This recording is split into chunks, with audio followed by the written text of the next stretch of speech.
Irmãos, nós estamos caminhando numa série de mensagens com o título Poderoso Espírito Santo.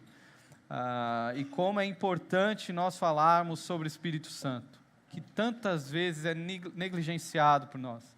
A gente parece que se preocupa com tantas outras coisas, falamos sobre tantas coisas, conversamos sobre até assuntos, doutrinas teológicas importantes, mas nos esquecemos de conhecer o principal, que é conhecer o nosso Deus, e o nosso Deus é trino, e uma das pessoas da Trindade é o Espírito Santo, que diria Francis Chan, que ele é o Deus esquecido. Ele traz o título na sua capa, no livro, o Deus esquecido. Francis Chan, que é um pastor americano, ele afirma algo importante para nós. Ele diz: se a igreja quiser transformar o mundo, precisa antes transformar-se numa comunidade que vive sob a força renovadora do Espírito Santo. Se a igreja quer transformar o mundo, ela precisa antes transformar-se numa comunidade que vive sob a força renovadora do Espírito Santo. Não são mais estratégias que nós precisamos, não são mais eventos, não é mais criatividade humana.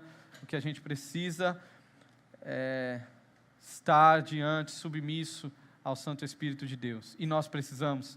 Nós, como igreja, nós queremos levar transformação lá para o bairro onde nosso terreno, lá onde o prédio está sendo construído. Nós queremos ser um agente transformador do Senhor naquela comunidade aqui, no seu trabalho, no seu condomínio, na sua rua, na sua família.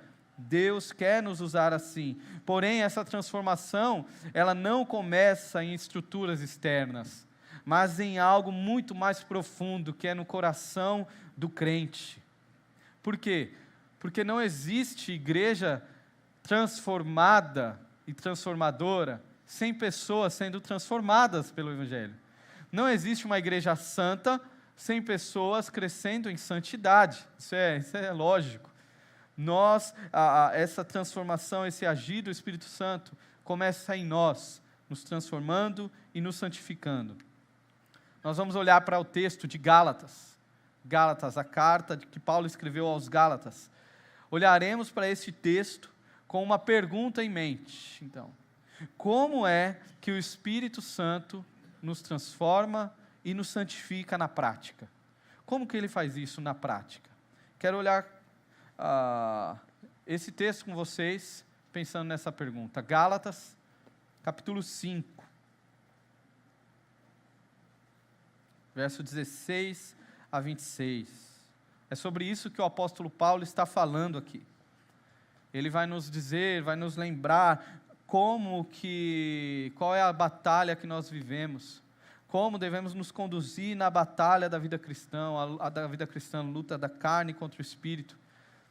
Nos mostra como o Espírito Santo nos revela o caminho, não um caminho dominado pelos nossos prazeres e desejos, mas submissos guiados pelo Espírito Santo. Gálatas capítulo 5, verso 16 ao 26. Leamos a palavra do Senhor. Por isso digo, vivam pelo Espírito, e de modo nenhum satisfarão os desejos da carne, pois a carne deseja o que é contrário ao Espírito, e o Espírito o que é contrário à carne. Eles estão em conflito um com o outro, de modo que vocês não fazem o que desejam. Mas, se vocês são guiados pelo Espírito, não estão debaixo da lei. Ora, as obras da carne são manifestas: imoralidade sexual, impureza e libertinagem, idolatria e feitiçaria, ódio, discórdia, ciúmes, ira, egoísmo, dissensões, facções e inveja, embriaguez, orgias e coisas semelhantes. E eu os advirto, como antes já os adverti: aqueles que praticam essas coisas não herdarão o reino de Deus. Mas o fruto do Espírito é amor, alegria, paz, paciência, amabilidade, bondade, fidelidade, mansidão e domínio próprio. Contra essas coisas não há lei. Os que pertencem a Cristo Jesus crucificaram a carne com as suas paixões e os seus desejos. Se vivemos pelo Espírito, andemos também pelo Espírito.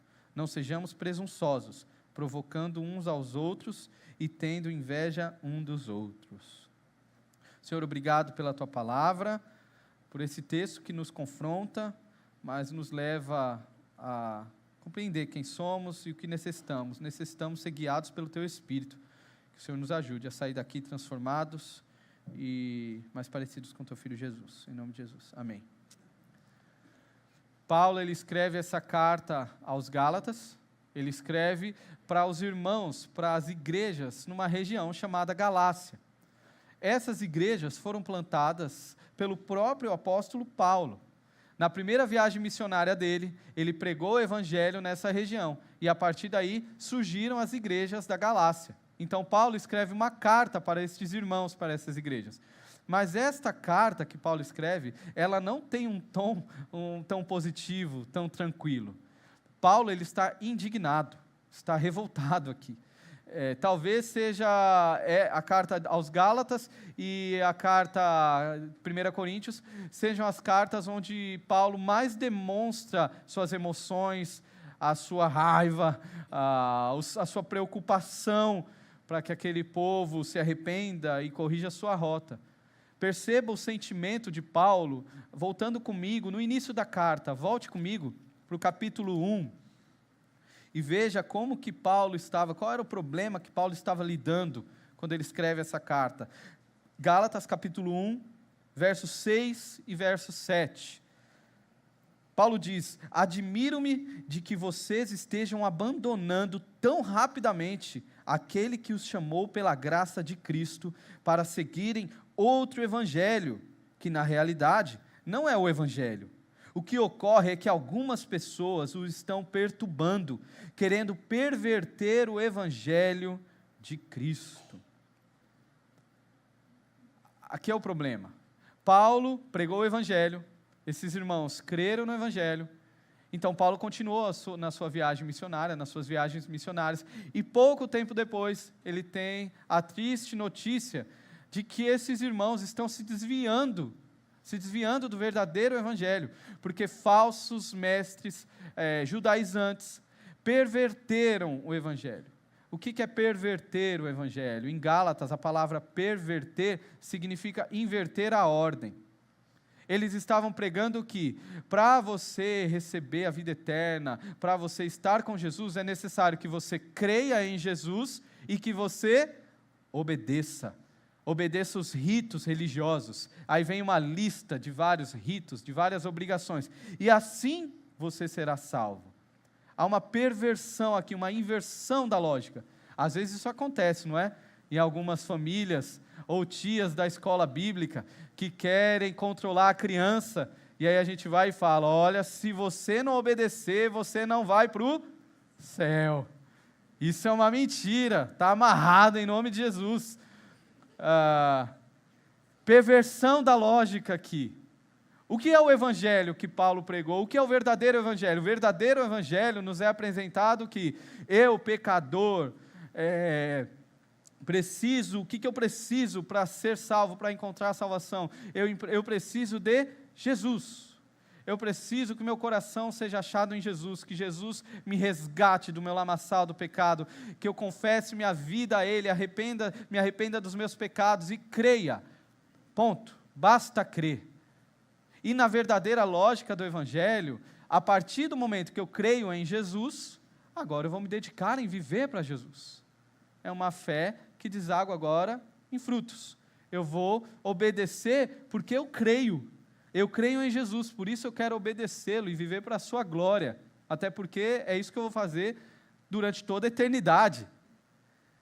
Esses falsos mestres estavam pervertendo a lógica.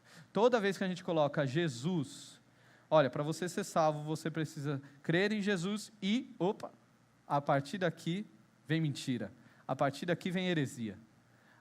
O que você precisa? Crer em Jesus como seu Senhor e Salvador. E obediência é a consequência de um coração rendido. E Paulo os confronta severamente.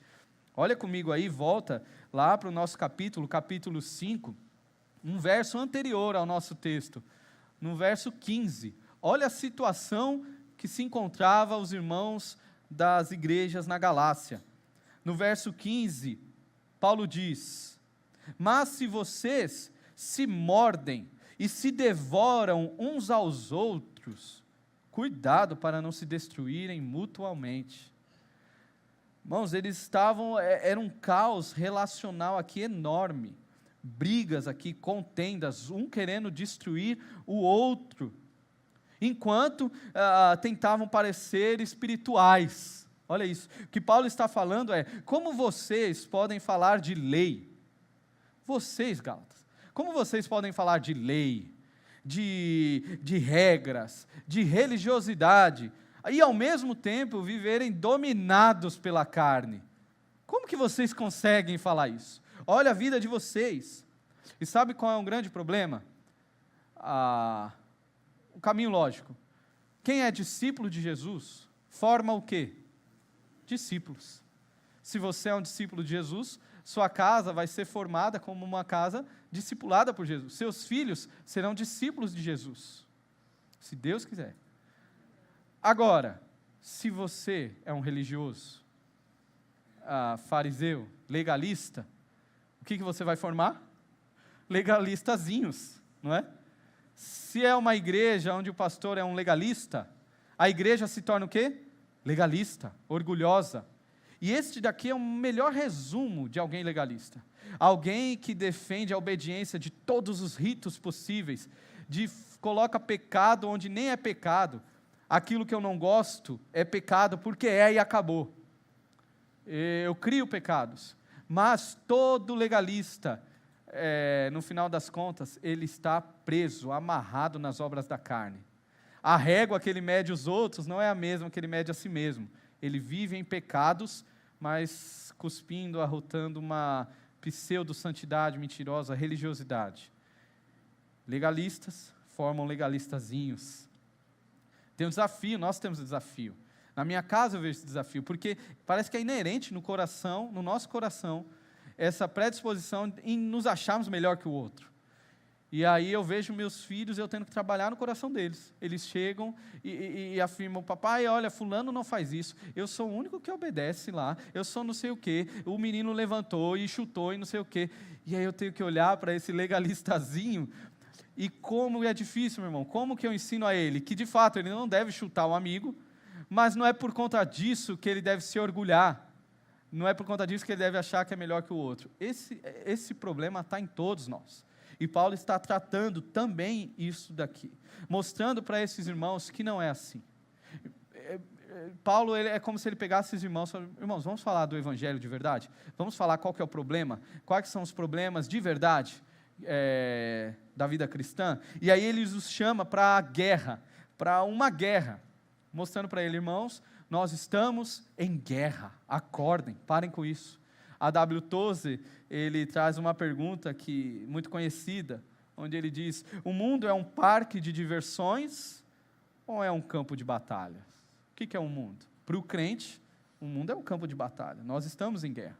Olha o verso 16 aí do nosso texto, capítulo 5. Aqui Paulo apresenta os oponentes. Por isso digo, vivam pelo Espírito, e de modo nenhum satisfarão os desejos da carne. Espírito e carne, oponentes agora aqui, que vão entrar num confronto, um grande confronto, a maior batalha que nós enfrentamos. Ele diz: vivam pelo Espírito. Esse verbo aí, em algumas traduções está andem, né? Andais no Espírito, vivam no Espírito.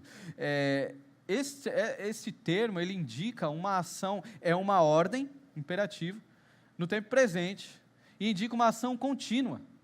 Isso quer dizer que o que Paulo está falando, viva no Espírito, ande no Espírito, não é apenas atos isolados, momentos inspirativos, momentos em que você se emociona, não é ir no culto do batismo com o Espírito Santo, não é ir aqui e ali e buscar uma revelação, não, viva no Espírito. É um ato contínuo que envolve toda a sua vida, é uma longa caminhada conhecendo e se relacionando e obedecendo ao Espírito Santo que vive em nós. E isso só é possível, meu irmão, isso só é possível porque uma promessa foi cumprida da parte de Deus. Você só pode viver no Espírito e ter o Espírito vivendo em você porque uma promessa foi cumprida. Ezequiel 36, Deus diz: darei a vocês um coração novo e porei um espírito novo em vocês. Tirarei de vocês o coração de pedra e lhes darei um coração de carne. Versículo 27. Porei o meu espírito em vocês e os levarei a agirem segundo os meus decretos e a obedecerem fielmente as minhas leis. Foi uma promessa cumprida. Irmãos, todo o Antigo Testamento é carregado pela expectativa, pela esperança do Deus que viria, do Deus que chegaria ali, estaria com eles. Essa é a esperança de todo o Antigo Testamento, do enviado do Senhor, que um dia ele virá. Quando nós abrimos o Novo Testamento, na visão neotestamentária, nós descobrimos o quê? Que esse Deus veio. Jesus, o Emanuel, o Deus presente, o Deus que está lado a lado. Aí eu te pergunto, tem coisa melhor do que você ter um Deus do seu lado, andando, vendo Ele andando, comendo com você? E deixa eu te dizer, tem coisa melhor. Sabe o que é melhor do que ter um Deus do lado? Ter um Deus vivendo em nós.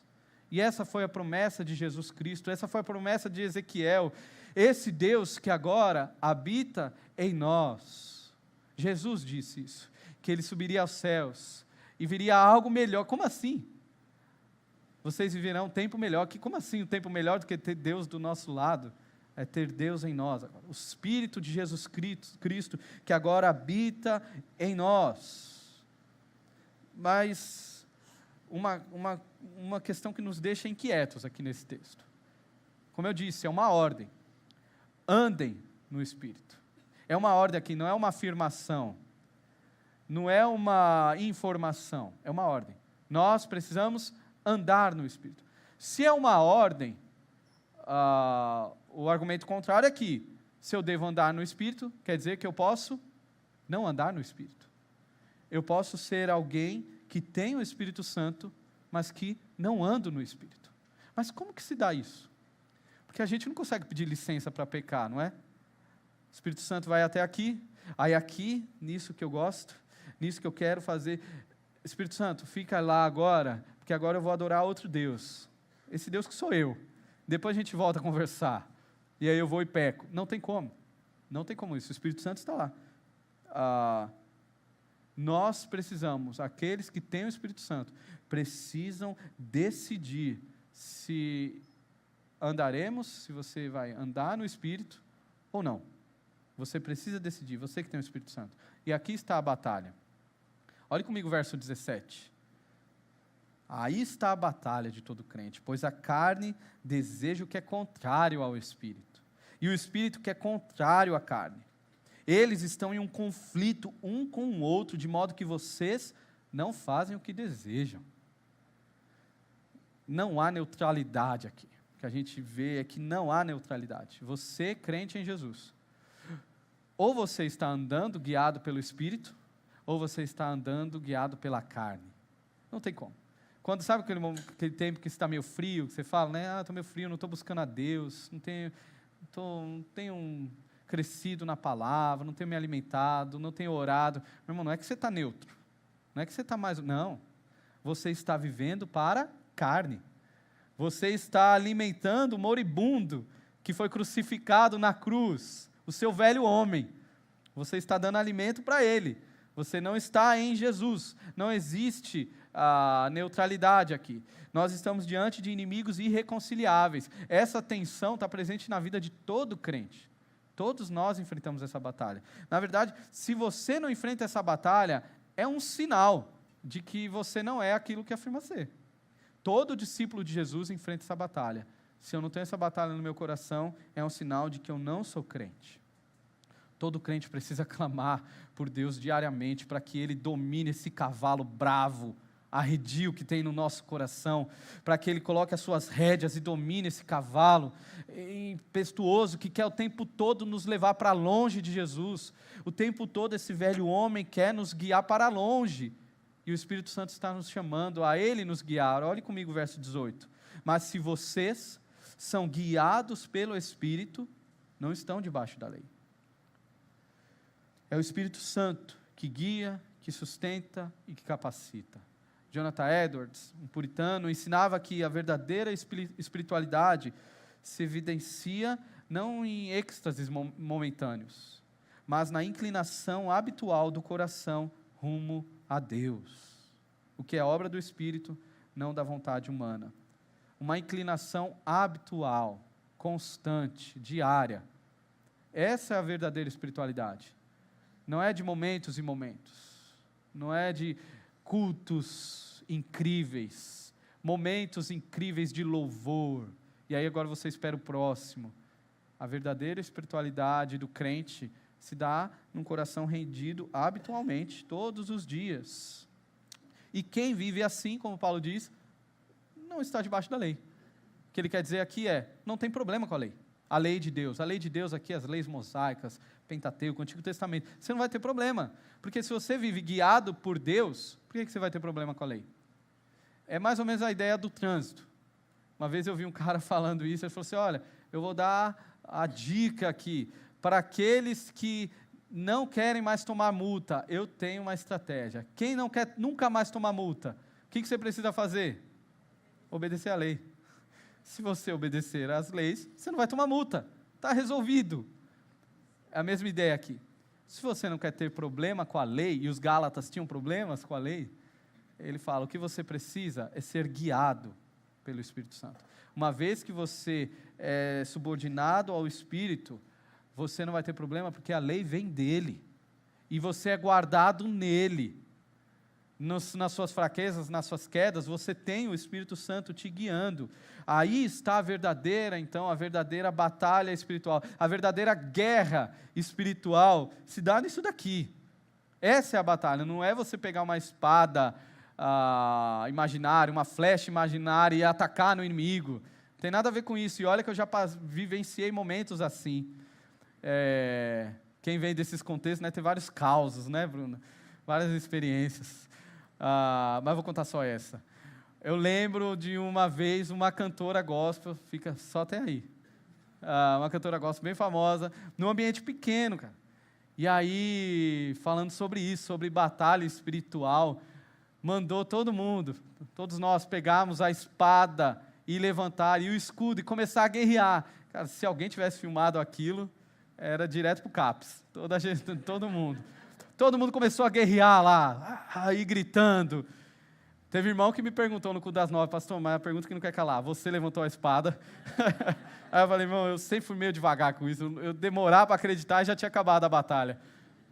Mas não tem nada a ver batalha espiritual com isso, né? A batalha, a verdadeira guerra espiritual, é o Espírito, você ali ser subordinado ao Espírito, que quer te controlar, ou você alimentar o moribundo, que está lá na cruz, seu velho homem, que está clamando pela sua atenção, clamando pela sua misericórdia. Ele clama todo dia para que você o alimente, para que você dê água para ele está morrendo, coitado. E aí todo dia você tem que dizer não para ele, deixá-lo morrer, agonizar na cruz, e dizer sim ao Espírito Santo de Deus. Aí está a verdadeira batalha. Olha os contrastes aqui. Paulo, ele vai descrever o contraste entre carne e espírito. E eu quero observar aqui as obras da carne.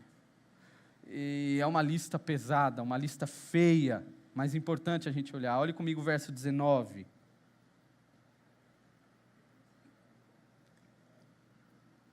Ora, as obras da carne são manifestas: imoralidade sexual, impureza e libertinagem, idolatria e feitiçaria, ódio, discórdia, ciúmes, ira, egoísmo, dissensões, facções e inveja, embriaguez, orgias e coisas semelhantes.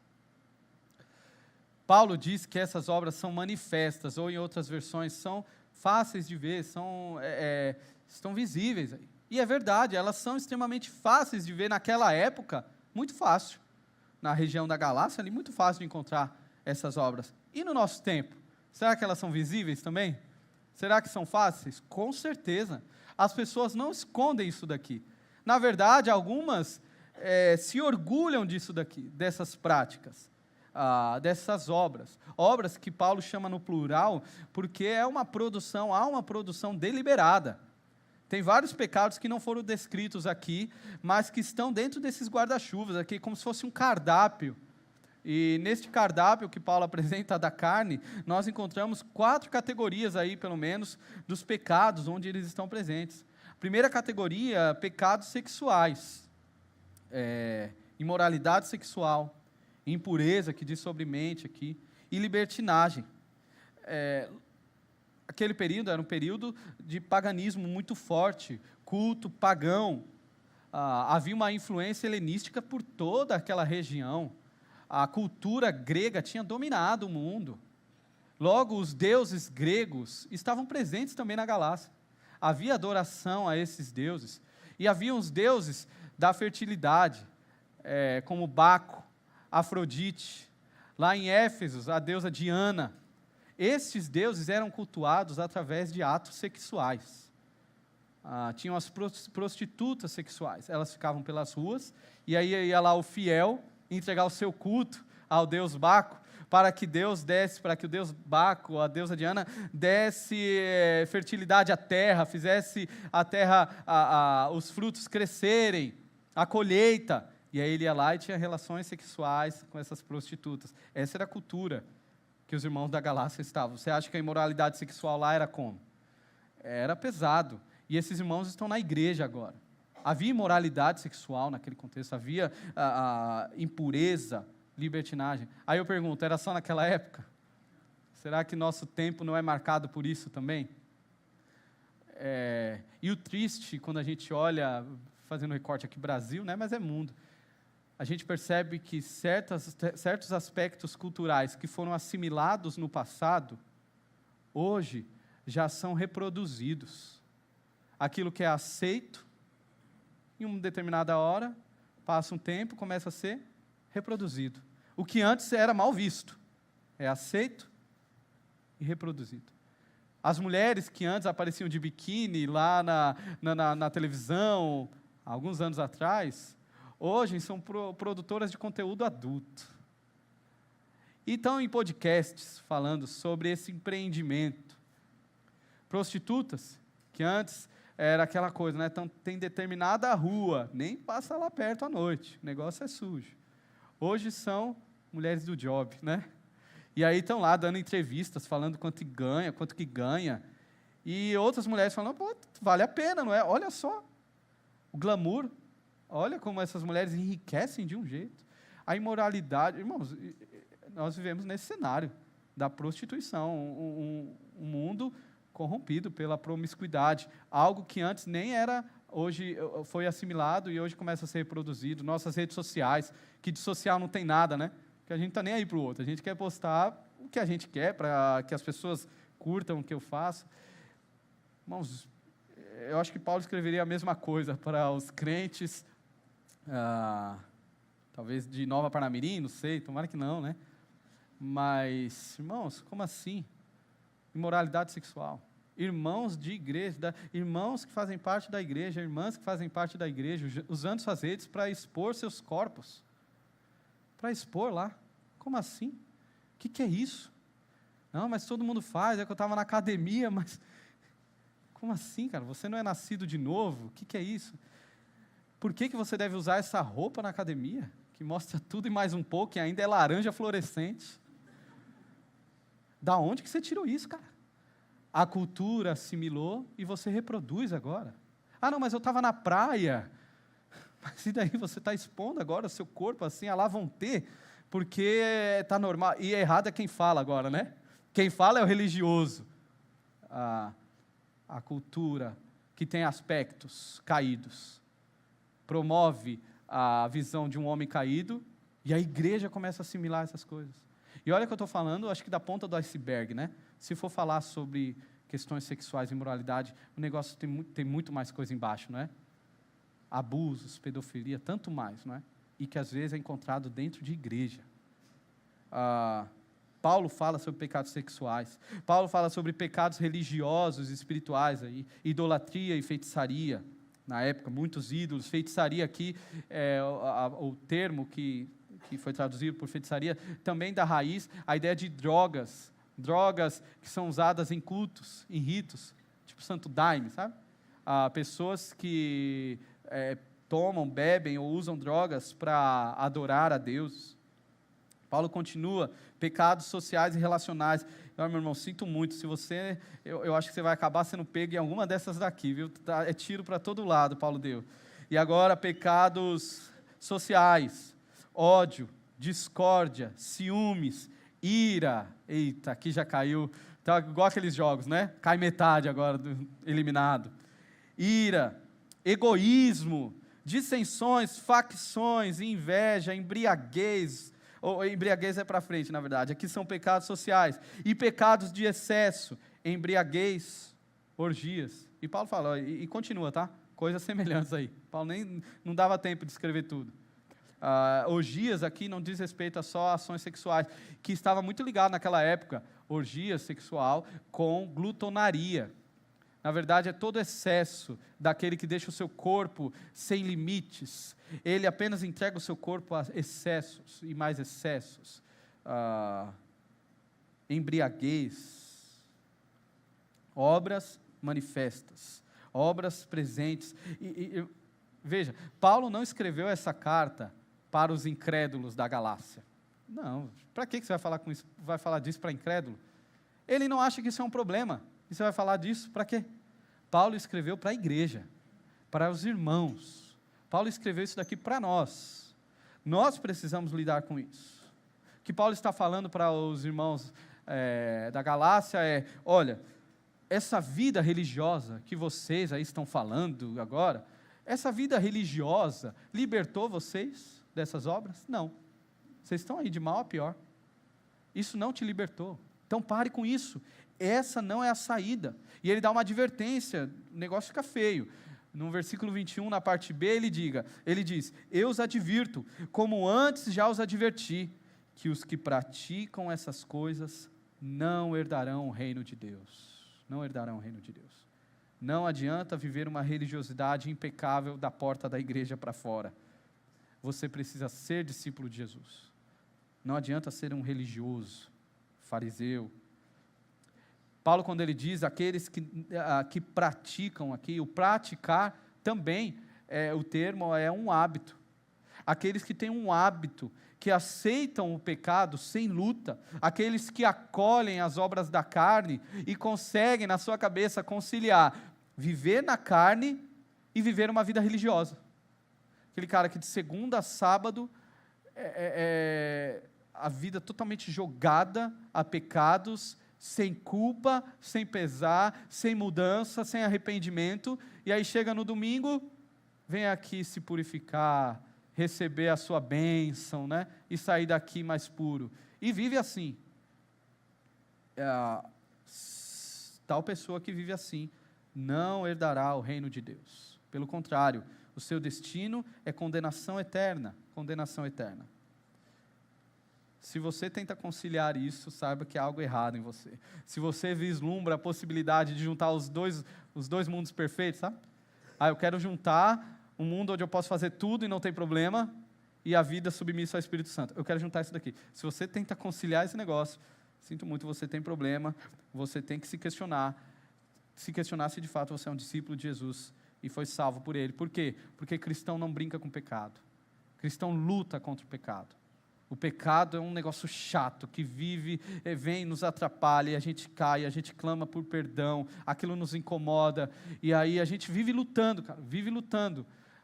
Joe Owen, que é um puritano também, no seu livro A Mortificação do Pecado, que é um clássico, ele diz, é necessário que você mate o pecado diariamente, ou ele matará você continuamente. Ou você mata o pecado no seu coração diariamente, ou ele vai te matar. Mas Paulo agora vai apresentar o outro oponente. Se de um lado a gente tem a carne, com seu modus operandi, nós temos do outro lado o Espírito Santo e o fruto do Espírito. Olhe comigo aí o verso 22. Mas o fruto do Espírito é amor, alegria, paz, paciência, amabilidade, bondade, fidelidade, mansidão e domínio próprio. Contra essas coisas, não há lei. Veja que o pressuposto aqui já é totalmente diferente. As obras da carne são produzidas por quem? Por você, por mim. E o fruto do Espírito é produzido por quem? Do Espírito. O fruto é do Espírito. Não somos nós que produzimos isso que a gente acabou de ler. Aqui não é uma lista para você sair daqui e buscar ser a sua melhor versão de si mesmo em 2026. Não é isso. Você não consegue. Não tem como. Você pode cair aí na religiosidade. Não, eu vou conseguir, eu vou fazer isso. Você não vai conseguir. Moralismo, até pela educação, terapia. Não adianta, cara. Não tem como. Não há, pelo menos na profundidade e na verdade que há no viver no Espírito Santo. Você pode até tentar remendar alguma coisa, não, eu queria mais domínio próprio, então você tem que fazer isso, fazer aquilo.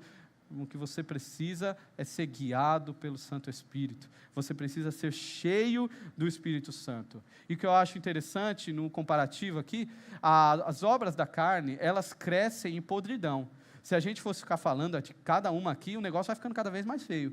Do outro lado, nós temos o fruto do Espírito que cresce de forma natural e imperceptível em nós. É uma coisa muito linda.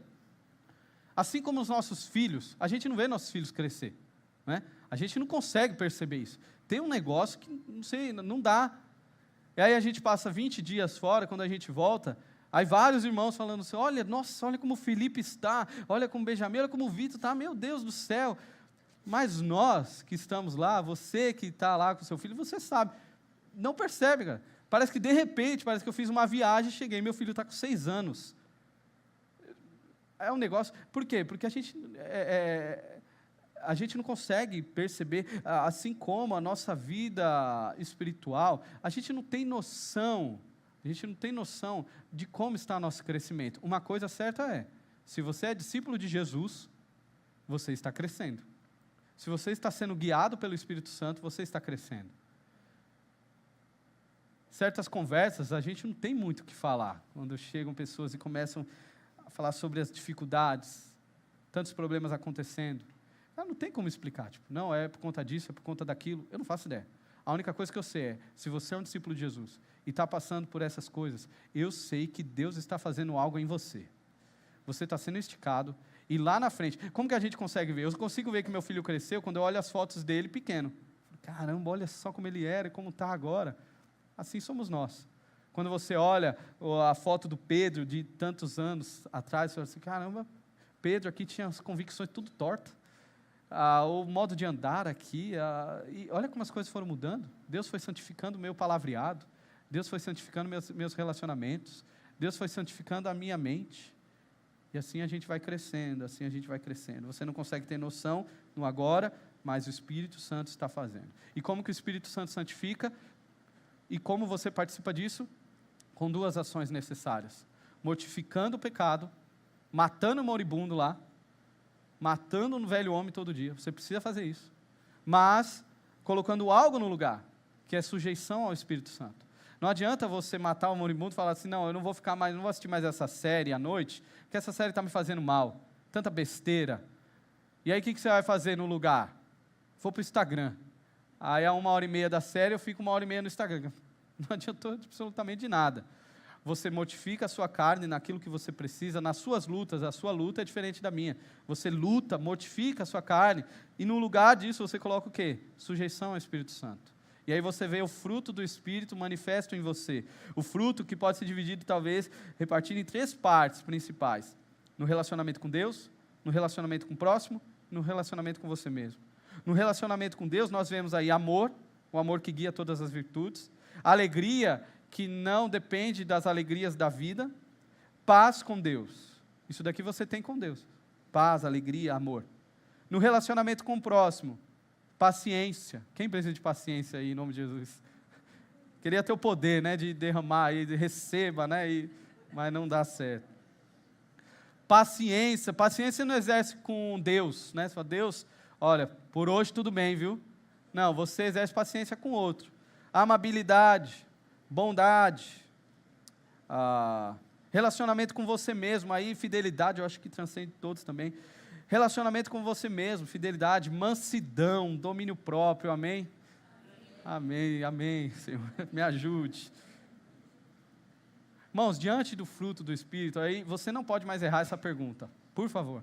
Qual é a marca de alguém cheio do Espírito Santo? Qual que é a marca de alguém cheio do Espírito Santo? É ver anjo? É visão de fogo? É sonhos e revelações? É o irmão, a irmã que acorda, tem sonho para todo mundo, está revelando vários revelamentos. É isso. Isso não é ser cheio do Espírito Santo. Isso não é ser cheio. Biblicamente a gente não encontra isso. O que é ser cheio do Espírito Santo? Ter um caráter redimido. Ter uma vida semelhante à de Jesus. Isso é ser cheio do Espírito Santo. Falar bem é ser cheio do Espírito Santo? Não. Cantar bem, emocionar cantando é ser cheio do Espírito Santo? Não. Não. A gente confunde às vezes, né? Quem que sabe se o pregador é cheio do Espírito Santo? Quem que sabe? A esposa dele, não é? Os filhos do pregador. Não precisa perguntar para a Inayara, não. Porque a gente não combinou a resposta. Quem sabe se eu tenho vida, se o Espírito Santo me guia, é aquele que está próximo, que vê o fruto ali. Irmão, não venha com aquele papo que alguns têm, né? Não, eu estou assim, estou fazendo isso, mas Deus sabe do meu coração. Deus sabe do seu coração, que o seu coração está indo direto para o inferno. É isso que Ele sabe, não é? Porque o fruto do Espírito é visível, assim como as obras da carne, o fruto é visível, meu irmão. O fruto, Timothy Keller, ele fala assim, somos salvos pela fé, não por darmos frutos. Isso daí estamos alinhados. Mas não somos salvos pela fé infrutífera. Uma pessoa salva pela fé será alguém em que o fruto do Espírito cresce. Você não é salvo por uma fé infrutífera. Se você é salvo em Jesus, o Espírito Santo está te santificando. Você está se tornando cada vez mais santo. O fruto do Espírito começa a ser revelado em sua vida. O fruto do Espírito é o que revela o que está dentro de você, ou não. Quem governa a sua casa, fruto é evidência. Fruto é evidência. E qual que é o meu papel então, Pedro? Qual que é o seu papel? O nosso papel é permanecer. Fruto é evidência daquele que permanece. É o que Jesus diz no Evangelho de João. Eu sou a videira e vocês são os ramos. O trabalho de vocês é permanecer em mim. E se vocês permanecerem em mim, vocês darão muitos frutos. Como que você dá fruto? Permanecendo em Jesus. É o que Paulo conclui assim, como vencer a batalha? Verso 24, os que pertencem a Cristo Jesus, crucificaram a carne com as suas paixões e os seus desejos. Os que pertencem a Jesus, dizem não a si mesmo, não alimentam o moribundo, não dão água quando ele pede, não dão comida quando ele pede, deixa ele morrer agonizando, gritando, mata as suas paixões. Porque uma vez que o pecado entra como pedinte na nossa vida, ele vai permanecer como um tirano. Se nós dermos voz ao velho homem, ele se levanta de novo. O infeliz ressurge de novo e começa a atrapalhar tudo. Não, nós precisamos crucificá-lo. Crucificam em nome de Jesus. Todos os dias. Deixe ele morrer agonizando na cruz. Seja guiado pelo Santo Espírito. Verso 25 e 26. Se vivemos pelo Espírito, andemos também pelo Espírito. Não sejamos presunçosos, provocando uns aos outros e tendo inveja um dos outros. Não basta ter o Espírito no coração, tem que andar nele. Você precisa amar a Deus de todo o seu coração e amar o próximo. Veja que os problemas relacionais aqui são grandes na Igreja da Galácia. Como Santo Agostinho uma vez falou, ame a Deus e faça o que quiser da sua vida. E é verdade. Se você amar ao Senhor de todo o seu coração, se Ele for o primeiro, todas as outras coisas vão estar no lugar. Fique tranquilo, não se preocupe. Ame ao Senhor. Não basta ter o Espírito no coração, você precisa andar nele. E o que significa andar no Espírito? Ser guiado por Ele. ouvi-lo e obedecê-lo por meio da sua palavra, do culto aqui, da orientação dos irmãos, por meio de uma consciência redimida e renovada. Como que dá para viver no Espírito, sozinho? Não tem como. Sem orar, sem cultivar boas amizades, sem estudar a palavra, é impossível. É impossível. Tem pessoas que chegam e aí fica gastando tempo na agenda pastoral. Mas você vê o cara, cadê o cara na quarta-feira estudando a Bíblia aqui? A gente está estudando a Bíblia para que a gente consiga se render mais ao Espírito Santo, para que a gente consiga dizer mais sim a Jesus e não ao pecado. Quarta-feira estamos aí estudando a Bíblia, mas ele não está presente. Cadê ele na célula, confessando o pecado, pedindo oração, trabalhando junto ali com os irmãos? Cadê esse irmão? Não está. Aí ele vai chorar as pitangas. Mas como você quer provar do fruto de quem vive no Espírito, se você não vive no Espírito? Não tem como. Você está submisso aí à carne, está sujeito às mazelas, à desgraça da carne. Não, nós precisamos andar no Espírito. Deus nos chamou a ser uma comunidade transformadora. Deus chamou a Igreja Batista Zona Sul a ser uma comunidade que transforma vidas pelo poder do Evangelho. É isso que nós queremos fazer lá, num novo espaço. Não é apenas ir para um espaço maior. É ser um espaço maior onde pessoas serão transformadas pelo poder do Evangelho. Mas como isso começa? Com o Espírito Santo transformando meu coração. Com o meu coração submisso, buscando santidade, crescendo em santidade, crescendo em amor pelo Senhor. Isso começa assim. Quero orar com os irmãos, vamos orar? Senhor, quão desafiador é nos depararmos com textos assim. Um texto que é lindo, mas ao mesmo tempo é uma denúncia gritante ao nosso coração. É uma denúncia gritante a nós que muitas vezes estamos andando aquém daquilo que o Senhor nos chamou. Nós sabemos o que temos que fazer. Nós sabemos quem somos. Mas damos voz à mentira de Satanás, damos voz ao pecado, à carne. E fazemos aquilo que não queríamos fazer. O Senhor nos ajude nessa luta, tenha misericórdia de nós. Que o nosso coração esteja disposto a viver uma vida de obediência e de amor ao Senhor. Que o Teu Santo Espírito fale aos nossos corações por meio da Tua palavra, nos guiando e nos conduzindo. Eu sei que o Senhor tem poder, eu sei que o Teu Santo Espírito é poderoso para fazer isso em nós. Eu oro para que o Senhor faça em nome de Jesus.